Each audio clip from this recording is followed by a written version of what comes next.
بسم اللہ الرحمن الرحیم، السلام علیکم۔ اس وقت پورے پاکستان میں سب سے زیادہ جو خبر شیئر ہو رہی ہے، ڈسکس ہو رہی ہے، ایک دوسرے سے پوچھا جا رہا ہے، لوگ پریشان ہیں، وہ خبر ہے زلزلے کے حوالے سے۔ اب یہ خبر واٹس ایپ گروپ سے لے کر سوشل میڈیا، ڈیجیٹل میڈیا، حتیٰ کہ مین سٹریم میڈیا پر ہر طرف ہر جگہ آپ کو یہی خبر ملے گی، ٹاپ پر یہ خبر ملے گی کہ خدا نخواستہ اگلے 48 گھنٹوں میں پاکستان میں ایک بڑا زلزلہ آنے والا ہے۔ اب کیوں یہ خبر اتنی زیادہ ڈسکس ہو رہی ہے کہ مین سٹریم میڈیا بھی اس پر بات کر رہا ہے؟ وہ اس وجہ سے کہ وہ تنظیم، وہ سائنسدان جو اس سے پہلے کئی پیشگوئیاں کر چکے اور وہ درست ثابت ہوئیں، ابھی حالیہ ترکی میں جو زلزلہ آیا اس کے حوالے سے بھی بتایا تھا، ترکی اور شام میں جو زلزلہ آیا، یہی تنظیم اور سائنسدان تھے جنہوں نے بتایا تھا کہ زلزلہ آنے والا ہے، تو اس کے بعد یہ زلزلہ آ گیا اور بڑی جلدی، یعنی چند ہی دنوں میں۔ تو اب یہ کہہ رہے ہیں کہ جی 48 گھنٹوں میں، اور اس کی پیشگوئی کے حوالے سے جو یہ اپنے خیالات یا جو ان کی تھیوری ہے وہ شیئر بھی کر رہے ہیں۔ اب یہ خبر ہر طرف ڈسکس ہو رہی ہے۔ اس میں آپ یہ دیکھیے، آج ٹی وی جو ہے اس میں بھی اس کی تفصیل شامل کی گئی ہے۔ چمن فالٹ لائن میں طاقتور زلزلے کی پیشگوئی، یہ بلوچستان کے علاقے میں کہا جا رہا ہے کہ خدا نخواستہ اللہ نہ کرے لیکن وہاں یہ آ سکتا ہے۔ اس کے ساتھ PNN پاکستان میں شدید زلزلے کی پیشگوئی، ARY کہہ رہا ہے جی پاکستان میں آئندہ 48 گھنٹوں میں طاقتور زلزلہ آنے کا امکان۔ جیو لگا رہا ہے جی ترکیہ میں زلزلے سے قبل پیشگوئی کرنے والے ڈچ سائنسدان کی پاکستان میں زلزلے کی پیشگوئی۔ تو ہر طرف اس وقت یہی خبر ہے، ہر کوئی اس کو ڈسکس کر رہا ہے۔ اسکائی نیوز پاکستان پر آپ کو ملے گی، ورلڈ ٹائمز وہ اس خبر کو ڈسکس کر رہا ہے اور اس سائنسدان کے بارے میں بتا بھی رہا ہے۔ لیکن چونکہ ان سب نے اپنی اپنی ڈیٹیلز دی ہوئی ہیں اور ہر کوئی اس پر بات کر رہا ہے، میں آپ کے سامنے رکھ رہا ہوں BBC، کیونکہ انہوں نے ایکسپلین بھی اس کو کیا ہے۔ چمن فالٹ لائن میں لرزش کے دعوے، کیا زلزلوں کی پیشگوئی کرنا ممکن ہے؟ یورپی ملک نیدرلینڈ میں قائم تحقیقاتی ادارے سولر سسٹم جیومیٹری سروے کی جانب سے پاکستان کے صوبہ بلوچستان میں واقع چمن فالٹ لائن پر ایک طاقتور زلزلے کی پیشگوئی کے بعد جہاں سوشل میڈیا پر اس دعوے کی صداقت پر بحث جاری ہے، وہیں یہ سوال ایک بار پھر گردش کرنے لگا ہے کہ آیا زلزلوں کی پیشگوئی کرنا ممکن بھی ہے یا نہیں۔ اب یہ ایک ادارہ ہے جس کے بارے میں نے بتایا، اس نے پہلے بھی پیشگوئیاں کی ہیں۔ SSGS کی جانب سے 1 اکتوبر کو دعویٰ کیا گیا ہے کہ چمن فالٹ لائن میں تیز لرزش ریکارڈ کی گئی ہے اور اس علاقے میں 2 دن میں ایسا زلزلہ آ سکتا ہے جس کی شدت ریکٹر سکیل پر 6 یا اس سے زیادہ ہو سکتی ہے، اللہ نہ کرے۔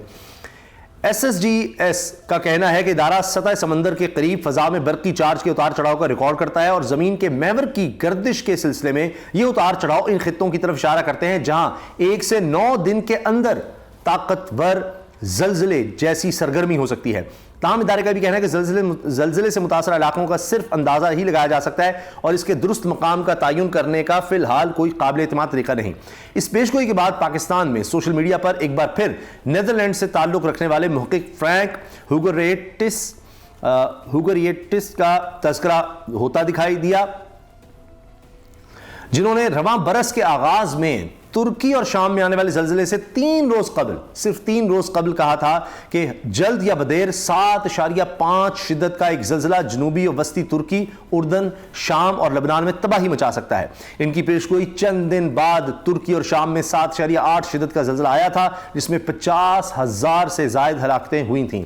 محقق فرینک ہوگریٹس کے ادارے کی جانب سے رواں برس 30 جنوری کو ایک ٹویٹ میں بنگلہ دیش اور چین کے علاوہ پاکستان اور افغانستان کے متعدد علاقوں میں ارضیاتی سرگرمی میں اضافے کا امکان بھی ظاہر کیا گیا تھا، اور پھر 7 فروری کو پاکستان میں 6.8 شدت کے زلزلے کے باعث صوبہ خیبر پختونخوا میں کم سے کم 9 افراد جاں باز جبکہ 46 زخمی ہوئے تھے۔ اس زلزلے کا مرکز افغانستان میں ہندوکش سلسلے میں بتایا جاتا ہے۔ یعنی حالیہ دور میں آپ دیکھیں تو 2 پیشگوئیاں ان کی بالکل درست ثابت ہوئی۔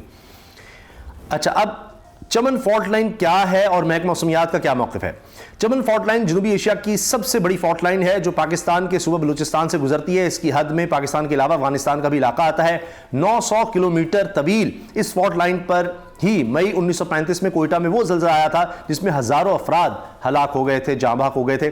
SSGS کی چمن فالٹ لائن پر زلزلے کی پیشگوئی کے بارے میں BBC اردو کے اعظم خان سے بات کرتے ہوئے پاکستان کے محکمہ موسمیات کے اہلکار نجیب احمد نے کہا کہ ادارہ مسلسل مانیٹرنگ کرتا رہتا ہے، تاہم اس وقت دنیا میں زلزلے کی پیشگوئی سے متعلق کوئی مصدقہ نظام یا طریقہ کار موجود نہیں۔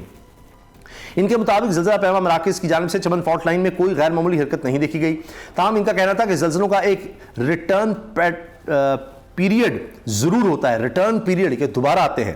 اور سن 1931 اور سن 1935 میں بھی چمن فالٹ لائن پر زلزلے آ چکے ہیں. تاہم مستقبل میں یہ ریٹرن پیریڈ کب آ سکتا ہے اس کے بارے میں کچھ نہیں بتایا جا سکتا.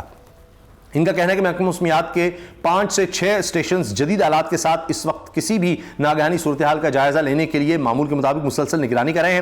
پاکستان کے محکمہ موسمیات کے مطابق پاکستان اور اس کے پڑوسی ممالک میں کسی بڑے زلزلے کا امکان ہمیشہ موجود رہتا ہے, مگر یہ کب اور کہاں آئیں گے یہ بتانا موجودہ ٹیکنالوجی کے بس سے باہر ہے. کسی بھی صورت حال سے نمٹنے کے لیے پوری طرح تیار ہیں. کمشنر کوئٹہ ڈویژن حمزہ شفقات نے بین الاقوامی ادارے کی جانب سے دعویٰ سامنے آنے کے بعد واضح کیا, اب تک محکمہ موسمیات کی جانب سے اس رپورٹ کی تصدیق نہیں کی گئی, تاہم انہوں نے یقین دہانی کرائی کہ انتظامیہ کسی بھی صورتحال کے لیے تیاری کر رہی ہے. سوشل میڈیا پر جاری بیان میں کمشنر کوئٹہ ڈویژن نے کہا کہ ہم اب بھی فرضی مشقیں کر رہے ہیں اور کسی بھی صورتحال کے لیے تیار ہیں. میں سب کو یقین دلانا چاہتا ہوں کہ ہمارے شہر کی ایمرجنسی سروسز بشمول آرمی, پی ڈی ایم اے, لیویز, پولیس, فائر اور میڈیکل ٹیمیں کسی بھی صورتحال سے نمٹنے کے لیے پوری طرح تیار ہیں. ان کا کہنا تھا کہ ایسے تمام پلازے جو نقشوں کے بغیر ہیں یا بسیدہ تعمیرات ہیں یا نالے پر بننے والے بلڈنگز کے خلاف ایکشن شروع کر دیا گیا ہے کیونکہ ان کے گرنے کے امکانات بہت زیادہ ہیں.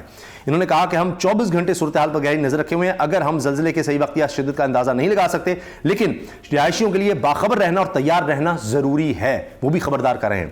کمشنر کوئٹہ ڈویژن نے اپنے پیغام میں عوام کو حفاظتی اقدامات سے بھی آگاہ کیا جن میں سرکاری ذرائع سے قابل اعتماد معلومات پر انحصار کریں, پرسکون رہنے اور ایک ایمرجنسی کٹ تیار کرنے کی ہدایت کی گئی ہے کہ ایمرجنسی کے طور پر آپ ایک کٹ اپنے ساتھ رکھیں. اللہ تعالی رحم کرے. فرینک ہوگریٹس کا دعویٰ ہے کہ آسمان میں سیاروں کا محل وقوع زلزلوں کی وجہ بن سکتا ہے, تاہم سائنسی برادری میں اس حوالے سے اتفاق موجود ہے کہ زلزلوں کی پیشگوئی کرنے کا کوئی طریقہ فی الوقت سائنس کے پاس موجود نہیں, اور نہ ہی ان کے مطابق ایسا کوئی طریقہ مستقبل میں تیار ہوتا ہوا نظر آ رہا ہے. امریکی جیولوجیکل سروے دنیا میں زلزلوں پر نظر رکھنے اور تحقیق کرنے والے صف اول کے اداروں میں سے ایک ہے, اور اس ادارے کا کہنا ہے کہ اس نے اور نہ دیگر سائنسدانوں نے کبھی کسی زلزلے کی پیشگوئی کی. ادارے کے مطابق ہم بھی نہیں جانتے کہ پیشگوئی کیسے کی جائے, بلکہ اس کا صرف امکان کا حساب لگایا جا سکتا ہے کہ فلاں علاقے میں اتنے برس میں ایک بڑا زلزلہ آنے کا کتنا امکان ہے. جیولوجیکل سروے کے مطابق زلزلے کی پیشگوئی میں 3 چیزوں کا ہونا ضروری ہے, یعنی وقت اور تاریخ, مقام اور شدت. اگر کوئی پیشگوئی ان میں سے تینوں چیزیں فراہم نہیں کرتی تو اسے ایک غلط پیشگوئی تصور کیا جائے گا. فرینک ہوگریٹس جس ادارے سولر سسٹم جیومیٹری سروے کے ساتھ وابستہ ہیں وہ باقاعدگی سے سیاروں کی پوزیشنز کا جائزہ لے کر کچھ امکانات ظاہر کرتا ہے کہ کسی علاقے میں ارضیاتی سرگرمی دیکھنے میں آ سکتی ہے. اور اس کے حوالے سے پوری ڈیٹیل ہے کہ اینڈرائڈ فون پر زلزلے سے متعلق گوگل الرٹ کیسے ممکن ہوتا ہے. گوگل کے کرائسس رسپانس سینٹر کی جانب سے زلزلے سے متعلق الرٹ جاری کرنے کا طریقہ کار کچھ یوں بیان کیا گیا ہے کہ تمام اسمارٹ فونز میں چھوٹے ایکسلرو میٹرز ہوتے ہیں جو رفتار اور تھرتھراہٹ محسوس کر سکتے ہیں اور اس بات کی نشاندہی کر سکتے ہیں کہ ممکنہ زلزلہ ہو سکتا ہے. جب ایک علاقے میں جہاں زلزلے کے جھٹکے محسوس کیے جاتے ہیں وہاں موجود صارفین کے فونز اگر کسی ایسی چیز کا پتہ لگاتے ہیں جس کے بارے میں ایسا لگتا ہے کہ زلزلہ ہو سکتا ہے تو گوگل کے زلزلے کا پتہ لگانے والے سرور کو زلزلے کے اس مقام سے متعلق ایک سگنل بھیجتا ہے. اس کے بعد سرور کئی فونز کی معلومات کو یکجا کرتا ہے تاکہ یہ معلوم کیا جا سکے آیا زلزلہ آ رہا ہے. گوگل اس طریقہ کار کو دنیا میں سب سے بڑے زلزلے کا پتہ لگانے کے نیٹ ورک کو تشکیل دینے کا کام کرتا ہے, کیونکہ یہ دنیا بھر میں لگ بھگ 2 بلین اینڈرائڈ فونز کو منی سیسمومیٹر کے طور پر استعمال کرتا ہے. اور یہ بھی یعنی اس طریقہ کار کو بھی ڈسکس کیا گیا ہے اور بتایا گیا کہ جناب یہ کس طرح سے کام کرتا ہے. موبائل میں بھی اس کی تفصیل BBC پہ موجود ہے, وہ آپ دیکھ سکتے ہیں. اور یہ جناب اس وقت ڈیٹیلز ہیں. اسی طرح میں نے بتایا کہ وقت چاہیے, باقی تمام جتنے بھی میڈیا کے ادارے ہیں وہ سب اس کو شیئر کر رہے ہیں, اس پر بات کر رہے ہیں, بحث کر رہے ہیں. بہرحال اللہ تعالیٰ پاکستان کو, تمام پاکستانیوں کو محفوظ رکھے ہر قسم کی قدرتی آفت سے. لیکن یہ خبر اب اس وقت بہت زیادہ ڈسکس ہو رہی ہے, ہر طرف بات ہو رہی ہے, اور ظاہر ہے کہ لوگ فکر مند ہیں. اور کوئٹہ کے کمشنر بھی کہہ رہے ہیں جی ہم تیاری کر رہے ہیں, جو ہیومنلی پاسبل ہے ہم وہ کر رہے ہیں, اور اسی لیے انہوں نے کہا کہ لوگ اس کی تیار رہیں یا ایمرجنسی کٹ بھی تیار رکھیں. اللہ تعالیٰ سب کو حفظ و امان میں رکھے. السلام علیکم.